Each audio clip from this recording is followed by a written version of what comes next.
BBOR, Black Box Online Radio, coming to you from West Virginia. And the first thing to say, as always, if you like this upload, you can hit the like button. And if you haven't subscribed yet, you're welcome to do so. But most importantly, at the end, please drop some comments below so we can continue the discussion. And this show now has an Instagram page, BlackBoxNed88. One more time, BlackBoxNed88. And if you follow the show on Instagram, you'll get access to a special bonus podcast talking about music, movies, daily life, and more. BlackBoxNed88 on Instagram. Now, as we revisit the case of the Zodiac Killer today, we're going to be coming at this from a very particular angle and asking and trying to answer some of the questions about the Zodiac Killer connections to occult practices, beliefs, anything to do with the occult connections in the Zodiac Killer mystery. And the first thing that I would like to say is, when I hear people talking about the Zodiac Killer operating in 1968 and 69, as well as perhaps 1970 and onward, almost overwhelmingly, when they use the word occult with the Zodiac in the same sentence, they're referring to things that are associated with either the Church of Satan or some other satanic practice. I mean, those things come up very frequently. But we have to remember, in the 408 cipher, we have the lines about, I want to collect slaves for my afterlife, I will be reborn in paradise, and the people that I have killed will be my slaves. Something to that effect. That is also present. So, I would say, though, my first reaction to that, like when I first read the solution to the 408 cipher, and I was reading this stuff about being reborn in paradise, and that people were going to become the slaves of the Zodiac Killer, my first response was that is not real. This person doesn't believe that. He is just trying to be weird. The author of this cipher is just trying to be creepy and bizarre and puzzling on purpose. That was my first response, and a lot of people genuinely are in line with that. And this would be one of the few times where I would reference people like Steve Hodel and Gary Stewart, and I've spoken very poorly of their books in the past, their books on the Zodiac Killer at least. And what I would say with them, what they both proposed in their own way was that when you look at things like that, like those types of statements that are made in the Zodiac ciphers and letters, as well as the Zodiac Killer talking about escaping from Deer Lodge Prison in Montana, they're like, all of that stuff is meaningless. It is meant to be confusing. The Zodiac Killer was just creating a bunch of things to distract people, to be very bizarre, being bizarre on purpose, because if the Zodiac is not bizarre, then it would be easier for people to solve the mystery. But we're not only just going to play the skeptic card, because I think that it's actually very important to have this conversation about the occult connections in the Zodiac Killer mystery, because it comes up so frequently, especially with the use of symbols. And, well, also, you do read something like that, collecting slaves in the afterlife and all that. Where is that coming from? And we're going to go over here to ZodiacKiller.com, actually. I haven't spoken too highly of ZodiacKiller.com in the past, but what I would say is, it rather is really nice, though, that they still have all of their forums and all of their writings that are up from the year 2000, 2001, 2002. And I believe that these come to us from the year 2000 that we're going to be reading here. The author of this is not listed, so I'm not sure the exact specific person that wrote these things here, but Zodiac mentions my gathering of slaves for my afterlife, as well as several other mentions of slaves, paradise, and paradise slaves, etc. I'm interested in anything that even remotely relates to these types of beliefs, whether it be found in a pamphlet, book, film, or religious text. And then one of the responses is that in researching Ted Kaczynski, I managed to read several books by Kaczynski's favorite author, L. Sprague de Camp. Among the more interesting passages was something from the Ancient Engineers. Tomb robbers were drawn by the jewels and precious metals buried with kings, who thought that in the afterworld the spirit of a dead man needed things he used in life to keep him happy. In the early days of Egypt, Mesopotamia, and China, in addition to the stores of food, clothing, weapons, and ornaments, scores of attendants and guards and guardsmen were killed and buried with the king to serve him in the afterworld. Okay, well, so at least to say something there, this is something that is, at least they're trying to say that this is actually something that's been frequently talked about throughout history or something. And on a superficial level, you could even make the claim that the Zodiac Killer is simply saying, okay, I'm like a king. I'm like a pharaoh. I'm above humanity. A consistent theme that is found in almost all of the Zodiac material. We're talking about the material like the letters and the ciphers, the phone calls, is that the Zodiac is trying to act like he is above other people. And, I mean, all right, so he's trying to act like a king or a pharaoh, and they really do bring up some very good examples. I mean, we've all heard stuff about the ancient Egyptian pyramids, that they believed in an afterlife, and that, they would even have, like, gold pots that would have different organs in them, like the liver's in this pot, and then the heart is in this pot, and then the pharaoh's going to be reborn and is going to take the liver and the heart and become a different spiritual entity. Or what about the terracotta warriors buried in China? Of course, those are statues, mind you, but the whole thing is that this is something that is frequently discussed throughout literature. And we've also talked about something else that comes from Gary Stewart, that he believing that the Zodiac Killer took this name because of the word zoion, meaning animal, saying that he is the most dangerous animal of all. And there is a reference to the most dangerous game in the 408 cipher as well. To continue onward with some possibilities about occult practices in the Zodiac material, let's keep going. The fact that the cross in circle logo is an occult symbol representing the 4 cardinal directions, the 4 seasons, and Hippocrates' 4 rumors. I personally know of no occult symbol that resembles the zodiac cross circle that is exclusive to any of the known occult sciences. All right, now we just gotta jump in right there. I would propose that that is not quite true, because even on Geraldo Rivera's TV show that he had in the 1990s when they did an episode on the Zodiac Killer, what they proposed was that the circle with the cross going through it actually comes from Aleister Crowley. And once again, this is tying into some things with satanic practicing. And I was watching one video about Aleister Crowley, and he was even saying that he was someone who lusted after fame. He wasn't even so much of a genuine believer in that. Just someone who really wanted to leave an impact on the world. So you really got to look at the depth of how involved Aleister Crowley was with any sort of satanic practice. But I would really have to watch more material and read more of his things before I can make that claim with 100% certainty. Maybe one day we'll finally do that upload on Aleister Crowley and Anton LaVey in the future. But with this here, they're just saying that the Zodiac symbol is a cross that was used by Aleister Crowley, who was operating a little bit before the Zodiac Killer, definitely in the decades prior. So what you would say is that the cross that is used by Crowley definitely has a very long vertical line, like the way like you would see like a cross on a church or something. But when I was growing up in Maryland, I came to West Virginia when I was 7 years old. So like for the first, 7 years, the church that we would always drive by had a circle with the cross going through it. And once again, with a longer vertical line. I mean, that's the first memory that I have of a church. And I mean, just, we would always drive on that road and we would see this white cross that had a circle with a cross going through with it. That is used very frequently. And to get back to the Louis Myers theory, an individual named Randy Kenny has proposed that the zodiac symbol that you see there is not the scope of a gun.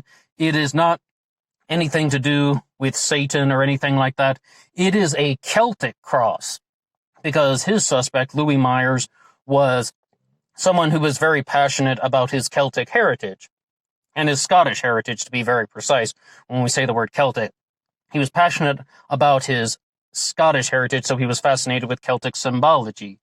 So what we can say about that is, you put black Celtic cross into Google Images, I hope you'll do that, and you will just see so many things that look like the Zodiac Killer symbol. But of course, the Zodiac symbol is on the Zodiac watch, and they were just putting out advertisements a couple weeks ago with the word Zodiac, like Zodiac watches, and they have the Zodiac symbol, the circle with the cross going through it. When I first saw it, I definitely thought that it was the scope of a gun, and you got someone in your crosshairs, as well as I'm always reminded of the church that I said that we would always drive past when I was growing up. But to say that it's not used by any sort of organization where there is no connection to anything to do with the occult, I would, I don't think so. And it's definitely connected to a wide range of spiritual entities. Okay, now, at this time, I would just like to remind you guys that this channel relies on your support, but never asking for any money or anything like that. The way that you can support this channel is simply just by listening. Just listen to some of our other content. And in the description box here, you will find a link to our upload on the murder of Rusty Sneiderman and how his widow, Andrea Sneiderman, took the media by storm. Very, very crazy story involved in that one. And once again, our upload on the murder of Rusty Sneiderman will be in the description box here. That's the way you help out this channel. All you gotta do is listen. That's all. And as we move on with the Zodiac Killer discussion, I would actually like to keep reading something here. Satanic cults place great emphasis on the cardinal directions when performing their rituals. The map the Zodiac sent the police featured a cross marked on top of Mount Diablo, which is Spanish for Devil Mountain. Well, they have to... Okay, yes, it is. He seemed very concerned with the locations of the murder scenes in relation to the specific angles emanating from Mount Diablo, which suggests that he may have been trying to perform a ritual of some kind. Now, there's a lot we got to say about Mount Diablo. Even during our book discussion on Zodiac Unmasked, we mentioned the possibility that Mount Diablo could have been used as a scouting point to find the different locations, as well as Mount Diablo was something that was also very close to Travis Air Force Base, and it's even giving the possibility that the Zodiac was trying to say that he had some connection to the Air Force, or even in the group murder theory, the hoax theory, that some people involved were former members of the Air Force, something to that effect. But the reason why I mentioned the hoax theory is you can go backward and simply look at how another reason why Mount Diablo could have been chosen. Mount Diablo is in view from the home of William Joseph Grant. If you were to stand in his backyard, you could see his Mount Diablo. William Joseph Grant has now passed away, and that home is now a vineyard. But it's like, William Joseph Grant was also the first suspect of Robert Graysmith in 1981 when he tried to put out the book This Is the Zodiac Speaking, using the name Andrew Todd Walker. So, they're simply saying that maybe they chose William Grant's location because they wanted to vilify him as the suspect. And I do say the word vilify in the hoax theory. Then working backward, okay, this location is very close to his home. So then they scouted out these different areas. But what we can say is, from Mount Diablo, if you put the angle, the radian, at 57.3 degrees, one will go to Blue Rock Springs Park, one will go to Presidio Heights where Paul Stein was murdered, and Lake Berryessa will be in the center of it if you're going to follow along with Gareth Penn, as well as some of these other guys. Mount Diablo could have an enormous amount of significance. But what this just says here that we're reading is, you want to talk about satanic practices, it means Devil Mountain in Spanish. Yes, there could be something there. About the cardinal directions, about the seasons, about anything to do with the circle and the cycles of nature, all of those possibilities. I have to tell you, I thought it was rather peculiar that Lake Herman Road, the first incident in Zodiac activity which is confirmed, happened on December 20th of 1968. So what I was like, well, is there any possibility that that was connected to the winter solstice? December 20th, look how close that is. But then I began to look at the other dates. We got July 5th, September 27th, and October 11th. I mean, if there is any sort of connection to that, I'm definitely not convinced. And then you also would have, well, one murder very close to the winter solstice, but not even quite in winter yet at December 20th, depending on the year. And then you got like October 11th and September 27th, both in autumn, July 5th in the summer. There's nothing even close to the spring equinox. So to go down that way, those dates, I mean, I just don't know if that's significant. I'm really not sure about that. Like, I mean, it makes sense, right? We have 4 seasons, and then we have these 4 confirmed incidents in Zodiac activity: Lake Herman Road, Blue Rock Springs, Lake Berryessa, and Presidio Heights. Okay, well then, is there anything to do with north, south, east, west? Also, I think maybe if we had some more evidence, then we could say something, but until then, I'm not sure about that. And then, what about holidays or something? Because December 20th, look how close that is to Christmas. And, I mean, you know, it's like, is there any significance of that, like, to Christmas? But at the same time, July 5th is also a holiday. Sorry, July 4th is the 4th of July, when the crime actually happened, but Darlene Ferrin passed away on July 5th. Just trying to stay precise with all that. So, the 4th of July, but then September 27th, October 11th, and I stand by my original claim: Columbus Day is not a real holiday, so that goes out the window. And you gotta look at some of this. Robert Graysmith was heavily promoting the connection to holidays in Zodiac Unmasked, but he completely accepts that Sherry Jo Bates was a confirmed Zodiac victim. She was, of course, murdered on October 30th, but her body was found on Halloween morning. So, without including Sherry Jo Bates, whom I don't believe was a genuine Zodiac killer victim, then it is very difficult to say that there's any type of connection to holidays. I mean, we've mentioned a few things about some of this in the past, about 4 confirmed incidents in Zodiac activity in terms of the murders, and of course many different letters have been written on various days, as well as possibly some other things like the Kathleen Johns incident, March 22nd of 1970.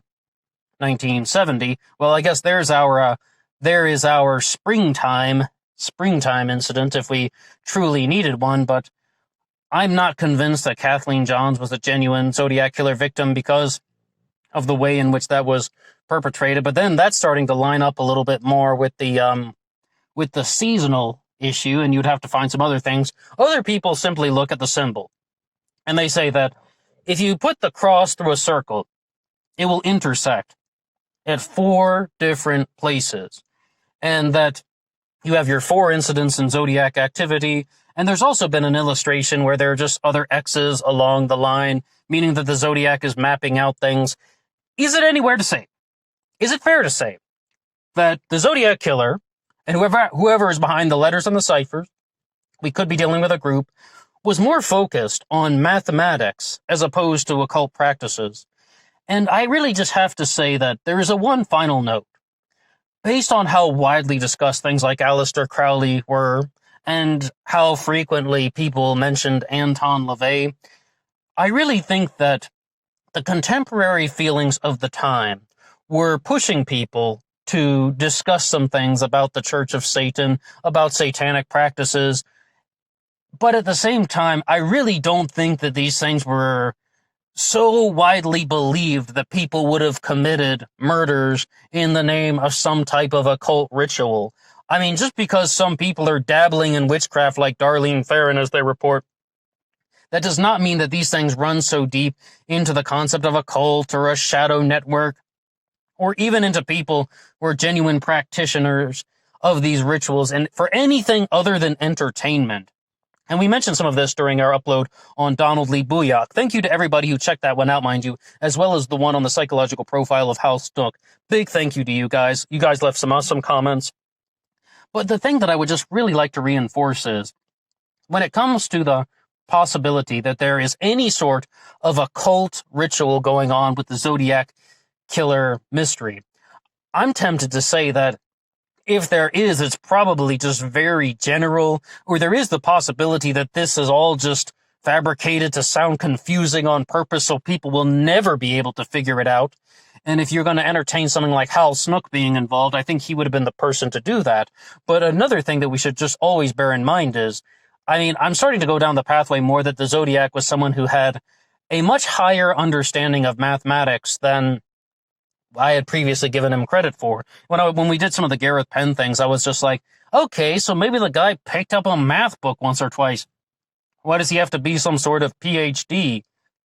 But on Drew Beeson's channel, and also he's the guy who wrote Sighting In on the Zodiac Killer, he says that the way the Zodiac mystery is constructed, this person had an expert level of mathematics and wasn't someone who just picked up a book from a library once or twice and learned a little bit about it. So I definitely could say that that type of stuff is definitely present. There are connections to occult practices, even the concept of slaves and being reborn in paradise, but I'm very tempted to say that it's possible that those things are very superficial. Well, if you'd like to contribute anything to our discussion on the Zodiac Killer, the possibility of occult practices going on, or the cardinal directions, or the summer solstice, or any of that stuff. If you'd like to share any material in the comment section below, please do. You can always hit the like button. It really helps out the channel. And please visit our upload on the murder of Rusty Sneiderman in the description box here. See you on Instagram for the bonus podcast. Until next time.